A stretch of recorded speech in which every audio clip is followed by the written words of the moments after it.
નમસ્કાર. ચાલો આજે ગુજરાતી વ્યાકરણનો એક એવો ટોપિક પકડીએ જે છે તો બહુ જ મહત્વનો પણ ઘણાને થોડો અઘરો લાગે છે. એનું નામ છે વિભક્તિ. હા, ખબર છે, નામ સાંભળીને જ કદાચ થોડો કંટાળો આવે, પણ વિશ્વાસ રાખજો, આ સમજૂતીના અંત સુધીમાં બધું જ એકદમ પાણી જેવું સાફ થઈ જશે. જો આ સવાલનો જવાબ હા આવતો હોય તો ચિંતા ના કરશો. મોટાભાગના લોકોની આ જ ફરિયાદ હોય છે. પણ સાચું કહું, વિભક્તિ અઘરી છે જ નહીં. એ તો વાક્યની ગોઠવણ સમજવા માટેની એક ગુપ્ત ચાવી છે. આજે આપણે સાથે મળીને એ તાળું ખોલીશું અને બધું જ સિમ્પલ બનાવી દઈશું. તો તૈયાર છો? તો આખરે આ વિભક્તિ છે શું? બહુ જ સરળ શબ્દોમાં કહીએ તો વિભક્તિ એ વાક્યનો આત્મા છે. એ જ આપણને બતાવે છે કે વાક્યના જુદા જુદા શબ્દો, જેમ કે કોણ કામ કરે છે, શું કામ થાય છે અને કેવી રીતે થાય છે, એ બધા એકબીજા સાથે કઈ રીતે જોડાયેલા છે. આના વગર વાક્યનો સાચો અર્થ પકડવો લગભગ અશક્ય છે. આ આખા વિષયને સરળતાથી સમજવા માટે આપણી પાસે એકદમ ક્લિયર પ્લાન છે.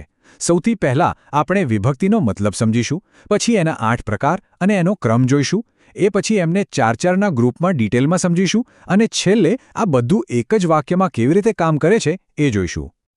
સારું, તો ચાલો હવે આમાં ઊંડા ઉતરીએ.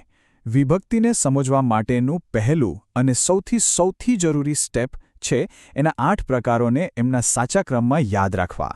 આ ક્રમ બહુ જ અગત્યનો છે, કારણ કે આખા વાક્યનો લોજિકલ અર્થ એના પર જ ટકેલો છે.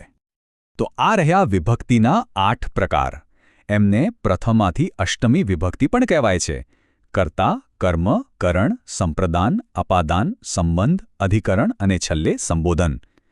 ચાલો આ ક્રમને મગજમાં બરાબર ફિટ કરી દઈએ.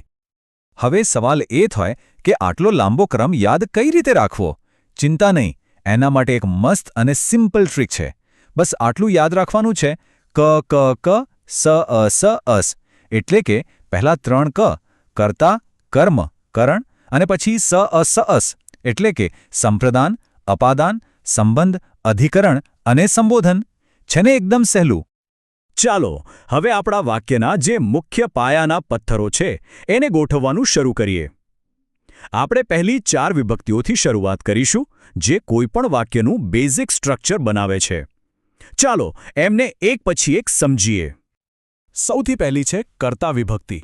કર્તા એટલે ક્રિયા કરનાર, આપણા વાક્યનો હીરો. એને શોધવા માટે વાક્યને બસ એક જ સવાલ પૂછવાનો: કોણ? જેમ કે રામજી લાકડા કાપે છે. કોણ લાકડા કાપે છે? જવાબ મળ્યો રામજી. તો રામજી થયા આપણા કર્તા. બીજું છે કર્મ વિભક્તિ. કર્મ એટલે જેના પર ક્રિયાની સીધી અસર થાય. એને શોધવા માટે પૂછવાનું: શું? એ જ વાક્યમાં રામજી શું કાપે છે? જવાબ છે લાકડા. તો લાકડા એક કર્મ છે. અને હા, એક મજાની વાત એ છે કે ક્યારેક વાક્યમાં 2 કર્મ પણ હોઈ શકે છે. તો આ મુખ્ય અને ગૌણ કર્મ વચ્ચે શું ફરક છે? એકદમ સિમ્પલ. શું પૂછવાથી જે જવાબ મળે એ મુખ્ય કર્મ, અને કોને પૂછવાથી જે જવાબ મળે એ ગૌણ કર્મ. જેમ કે શિક્ષકે વિદ્યાર્થીને પાઠ ભણાવ્યો. શું ભણાવ્યો? પાઠ. આ થયું મુખ્ય કર્મ. કોને ભણાવ્યો? વિદ્યાર્થીને.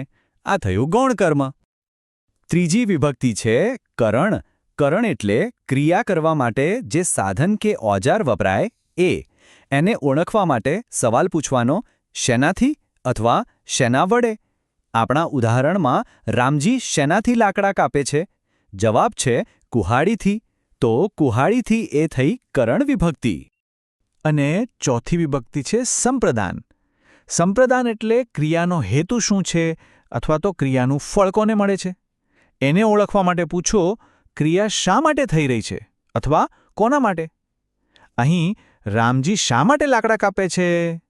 જવાબ છે ખુરશી માટે. તો ખુરશી માટે એ સંપ્રદાન છે, કારણ કે ક્રિયાનો હેતુ જ ખુરશી બનાવવાનો છે.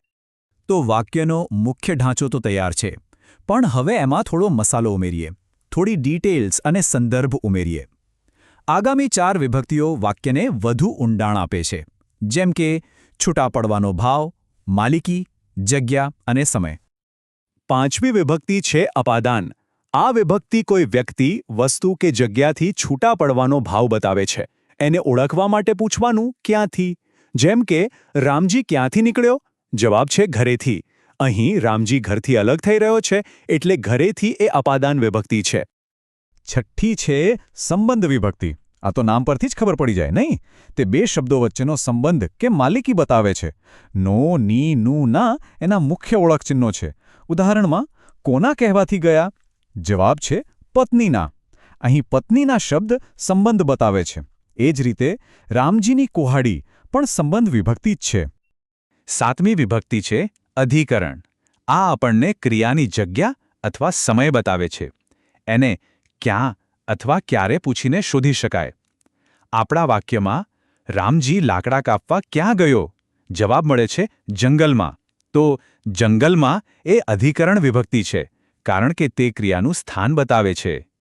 અને હવે આવી છેલ્લી અને સૌથી સહેલી વિભક્તિ સંબોધન.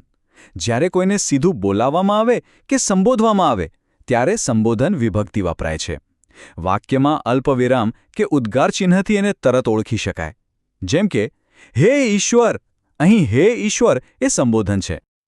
સારો, તો આપણે 8 વિભક્તિઓને અલગ અલગ તો સમજી લીધી, પણ હવે આવે છે સૌથી મજેદાર ભાગ. ચાલો જોઈએ કે આ બધી વિભક્તિઓ એક જ વાક્યમાં સાથે મળીને કેવી રીતે એક સંપૂર્ણ અને અર્થપૂર્ણ વાક્ય બનાવે છે. ચાલો એક મોટું વાક્ય લઈએ જેમાં બધું આવી જાય. વાક્ય છે હે મિત્રો, રામજીએ પત્નીના કહેવાથી ઘરેથી નીકળીને જંગલમાં કુહાડીથી ખુરશી માટે લાકડા કાપ્યા. હવે જુઓ, આમાં બધું જ છે. હે મિત્રો સંબોધન. કોણે કાપ્યા? રામજીએ. કર્તા. શું કાપ્યું? લાકડા. કર્મ. શેનાથી? કુહાડીથી. કરણ. શા માટે? ખુરશી માટે. સંપ્રદાન. ક્યાંથી? ઘરેથી. અપાદાન. કોના કહેવાથી? પત્નીના. સંબંધ. અને ક્યાં કાપ્યા? જંગલમાં. અધિકરણ. જોયું કેવી રીતે દરેક ટુકડો જોડાઈને વાક્યને એક સંપૂર્ણ અર્થ આપે છે. તો હવે વિભક્તિની આ ચાવી આપણા હાથમાં છે. હવે જ્યારે પણ કોઈ ગુજરાતી વાક્ય વાંચવામાં કે સાંભળવામાં આવશે ત્યારે તેની રચનાને અને તેના ઊંડાણને વધુ સારી રીતે સમજી શકાશે. યાદ રાખજો, વ્યાકરણ એ માત્ર ગોખવાના નિયમો નથી, પણ એ ભાષાના સૌંદર્યને માણવા માટેનું એક શક્તિશાળી સાધન છે.